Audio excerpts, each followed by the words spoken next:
वालेकुम अस्सलाम वरहमतुल्लाहि वबरकातुहू। अल्हम्दुलिल्लाह क़ाल अल्लाहु तआला फ़िल क़ुरआनिल अज़ीम वल क़ुरआनिल मजीद फ़क़्सुसिल क़सस लअल्लहुम यतफ़क्करून। அல்லாஹ்வுடைய மாபெரும் கிருபையால் இன்றைக்கு இந்த இந்திய நாடு 80வது சுதந்திர தினத்தை கொண்டாடி கொண்டிருக்கிறது. அல்ஹம்துலில்லாஹ். அன்பான பெருமக்களே, சுதந்திரம் சுதந்திரம் என்று சொல்லுங்கள். சுதந்திரம் எப்படி கிடைத்தது, அந்த வரலாற்று தியாகங்கள் என்ன என்பதை இந்த சமூகம் விளங்கிக் கொள்ள வேண்டும். அல்லாஹ் குர்ஆனிலே சொல்லுவது போல ஃபக்ஸுஸில் கஸஸ லஅல்லஹும் யதஃபக்கரூன், வரலாற்றை நீங்கள் சொல்லுங்கள், அவர்கள் படிப்பணி பெற வேண்டும் என்பதற்காக என்று அல்லாஹ் சொல்லுகிறான். அன்பானவர்களே, வரலாற்றை இந்த சமூகத்திற்கு கொண்டு போய் சேர்க்க வேண்டும் என்பதை அல்லாஹ் சுப்ஹானஹு வ தஆலா சொல்லி காட்டுகிறார். இந்த உலகத்தில் மிகப்பெரிய வரலாற்று ஆசிரியர் என்று சொல்லக்கூடிய பேராசிரியர் அல்லாமா இப்னு ஹல்தூம் ரஹ்மஹுல்லாஹ் அவர்கள் சொல்லுகிறார்கள். அவங்க எப்படிப்பட்ட ஆசிரியர்னு சொன்னா, வரலாற்றுடைய ஆசிரியர்களில் மிக உயர்ந்த உன்னதமான ஒரு ஆசிரியர், அவர்களை மிஞ்ச அங்க ஆள் இல்லை. அப்படிப்பட்ட ஒரு ஆசிரியர் தன்னுடைய முகத்திமாவில் பதிவு செய்கிறாங்க. என்ன, யார் கடந்த கால வரலாற்றை தெரியவில்லையோ, நிகழ்கால நிதர்சனங்களை உணரவில்லையோ, அவர்களுக்கு எதிர்காலம் கிடையாது என்று சொல்லுகிறார்கள். கடந்த கால வரலாறையும் தெரியணும், நடக்கக்கூடிய இந்த கரண்டில் நடக்கக்கூடிய நிதர்சனத்தையும் நாம் தெரிந்து கொள்ள வேண்டும். அப்படி தெரியல அப்படின்னு சொன்னா அந்த சமூகம் ஒண்ணுமில்லாத சமூகமாக போயிடும் சொல்றாங்க. அப்ப எனவே அன்பான பெருமக்களே, நாம் நம்முடைய தியாகங்களை, நம்முடைய அர்ப்பணிப்புகளை மக்களுக்கு சொல்லிக்கொண்டும் அசை போட்டு கொண்டும் அதை பெருமிதம் படுத்தி கொண்டும் இருப்பது நம் மீது மிகப்பெரிய கடமையாக இருக்கிறது. அதிலும் மிக முக்கியமாக உலமாக்களாகிய நாம் மிகப்பெரிய கடமையாக இருக்கிறது. இந்த நாட்டிற்காக, இந்த தேசத்திற்காக அதிகம் தன்னுடைய உயிரை அர்ப்பணித்தவர்கள் உலமா பெருமக்கள் தான். இந்த நாட்டிற்காக எத்தனையோ பெரும் பேராசிரியர்கள், எத்தனையோ பெரும் இறை நேசர்கள் இந்த நாட்டிற்காக உயிரை அர்ப்பணமாக்கி இருக்கிறார்கள். நம்ம வரலாறுல கேள்விப்பட்டிருப்போம், 6வதிலிருந்து MA புக்கு வரையும் பதிவு செய்யப்பட்டிருக்கக்கூடிய வரலாறு. ஜாலியன் வாலாபாக் படுகொலை, ஜெனரல் டயர் என்று சொல்லக்கூடிய ஒரு ஆங்கில அதிகாரியை விட்டு ஒரு மிகப்பெரிய கிரவுண்டு, அந்த கிரவுண்டில் பல்லாயிரக்கணக்கான மக்களை உள்ள விட்டு என்ன செய்கிறாங்க, துப்பாக்கி வச்சு விட்டு தள்ளுறான். அந்த வரலாறுல அதிகமான அவர்கள் கொல்லப்பட்டது முஸ்லிம்கள் என்ற வரலாறுகள் பதிவு செய்யப்பட்டிருக்கிறது.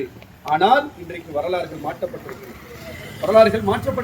முஸ்லிம்களுடைய பெயரை குறைத்து காட்டுகிறார்கள். அது மட்டுமல்ல, எத்தனையோ வரலாறுகள் இன்றைக்கு மாற்றப்பட்டு விட்டது. எத்தனையோ வரலாறுகள் இந்த இந்திய சுதந்திரம் போராடுவதற்கு முன்பதாகவே முஸ்லிம்கள் 90% முஸ்லிம்கள் அந்தமானிலே கைது செய்யப்பட்டிருந்தார்கள். 90% முஸ்லிம்கள் இந்த சுதந்திர போராட்டம் முழக்குவதற்கு முன்பதாகவே. காரணம் என்ன காரணம்? முஸ்லிம்கள் இவ்வளவு ஈடுபடுவதற்கு என்ன காரணம்? அல்லாஹ் சுப்ஹானஹு வ தஆலாவுடைய கட்டளையை மதித்தார்கள்.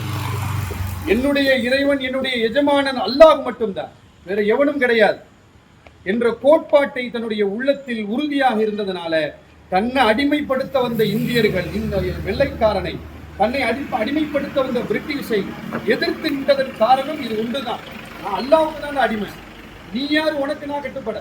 என்னுடைய தேசத்தை சுரண்டுவதற்கு, என்னுடைய தேசத்தை கொள்ளையடிப்பதற்கு நீ யார் என்கின்ற முழக்கத்தில் துவங்கிய போராட்டம் கடைசியில் சுதந்திரம் பெறும் வரையிலும் முஸ்லிம்களுடைய பங்கு இருக்கிறது என்பதை இந்த சமூகத்திற்கு நாம் சொல்லிக்கொண்டே இருக்க வேண்டும். அன்பானவர்கள், நம் சமூகத்திற்கு இந்த வரலாறு நம்ம சொல்லலை அப்படின்னா இந்த வரலாறு மாற்றப்பட்டு கொண்டிருக்கிறது.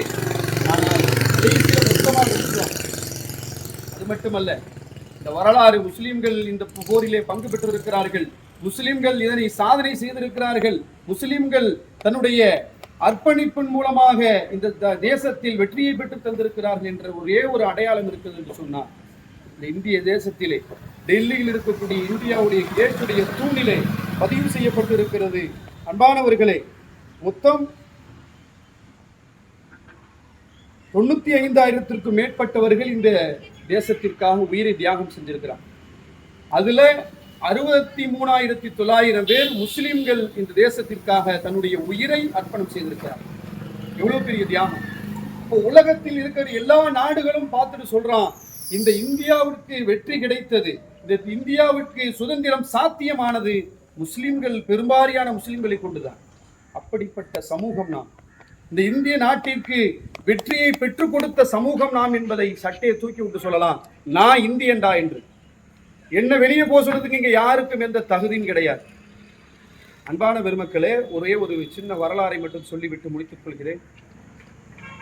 இந்த இந்திய தேசத்திற்காக பல மன்னர்கள், பல இமாம்கள், பல இஸ்லாமிய பெருமக்கள் தன்னுடைய உயிரை அர்ப்பணமாக்கி இருக்கிறார்கள்.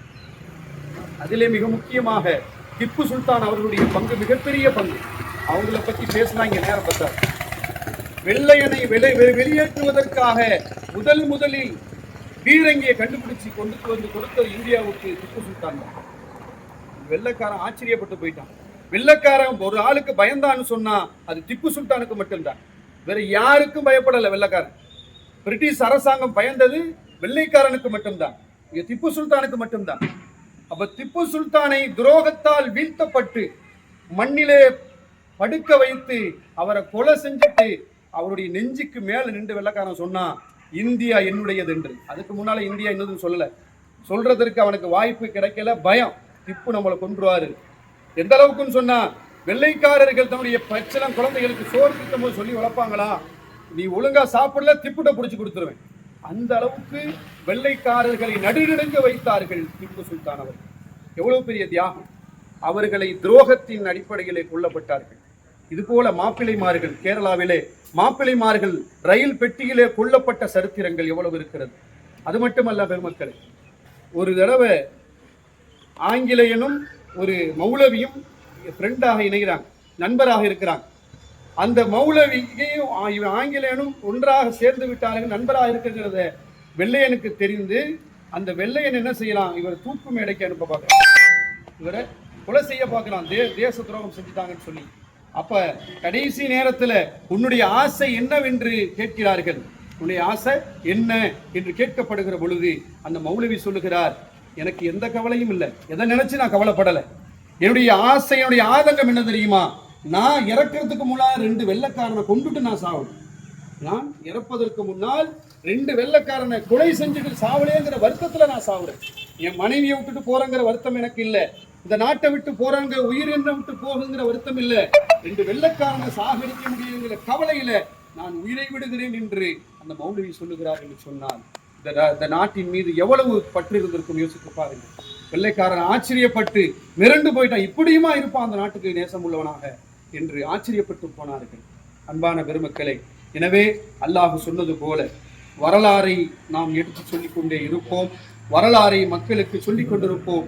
அல்லாஹ் சுப்ஹானஹு வ தஆலா இந்த வரலாறை முழுமையாக நிலைபெற செய்து இந்த இந்திய நாட்டை அல்லாஹ் நமக்கு சாதகமுள்ள நாடாக, எல்லா மக்களுக்கும் ஒற்றுமை உள்ள நாடாக, எப்படி இந்த இந்திய நாடு வேற்றுமையில் ஒற்றுமை உள்ள நாடு என்று சொல்லுகிறார்களோ அதுபோல எல்லா மதத்தவர்களும் இருந்தாலும் நான் இந்தியர் என்கின்ற மிக முக்கியமான ஒரு கொள்கையிலே வாழுகிற பாக்கியத்தை அல்லாஹ் எல்லோருக்கும் உணர்வுபூர்வமாகவும் நட்பு ரீதியாகவும் அல்லாஹ் நமக்கு ஆக்கி தருவானாக. ஆமீன் யா ரப்பல் ஆலமீன். அஸ்ஸலாமு அலைக்கும் வரஹ்மத்துல்லாஹி வபரகாத்துஹு.